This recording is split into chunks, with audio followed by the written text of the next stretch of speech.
دوستو، حضرت لاہوری رحمۃ اللہ علیہ ایک واقعہ فرماتے ہیں کہ ایک مرتبہ حضرت زکریا رحمۃ اللہ علیہ حج سے واپسی کے موقع پر ٹرین میں سفر کر رہے تھے۔ ٹرین میں آپ کے قریب میں ایک ہندو بھی تھا۔ دوران سفر اس ہندو کو بیت الخلاء کی ضرورت پڑی تو وہ بیت الخلاء کی طرف گیا۔ بیت الخلاء کو دیکھا تو گندا تھا۔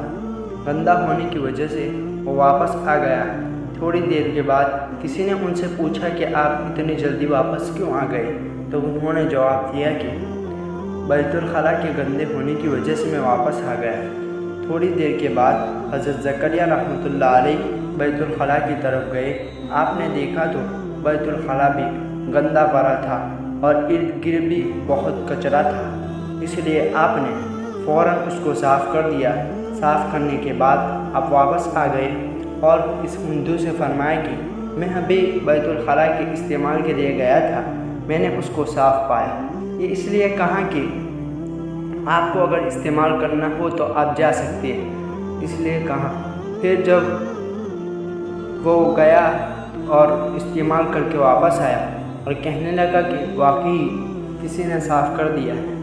لوگوں کو تجسس ہوا کہ آخرکار اس کو صاف کس نے کیا۔ تو ٹرین میں ایک اور عالم جن کا نام خواجہ نظام الدین تھا، وہ بھی سفر کر رہے تھے اور انہوں نے حضرت زکریا رحمۃ اللہ علیہ کے بارے میں کچھ باتیں سنی تھی اور وہ آپ سے مخالفت کرتے تھے۔ آپ نے معلوم کرنے کی کوشش کی کہ آخرکار بیت الخلاء کو صاف کس نے کیا۔ تلاش کرنے کے بعد معلوم ہوا کہ حضرت زکریا رحمۃ اللہ علیہ نے اس بیت الخلاء کو صاف کیا ہے۔ تو آپ حضرت زکریا رحمۃ اللہ علیہ کے پاس گئے اور آپ نے ان سے ہاتھ جوڑ کر معافی مانگی اور کہنے لگے کہ میں نے عمر بھر آپ کی غیبت کی، آپ سے غلط سوچ رکھی۔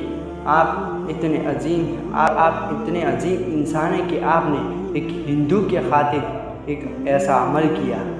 دوستو، ہمارے بزرگوں کے اخلاق تھے، ہمیں بھی ان جیسے اخلاق اپنے دل میں اتارنے چاہیے، ہماری زندگی میں لانے چاہیے۔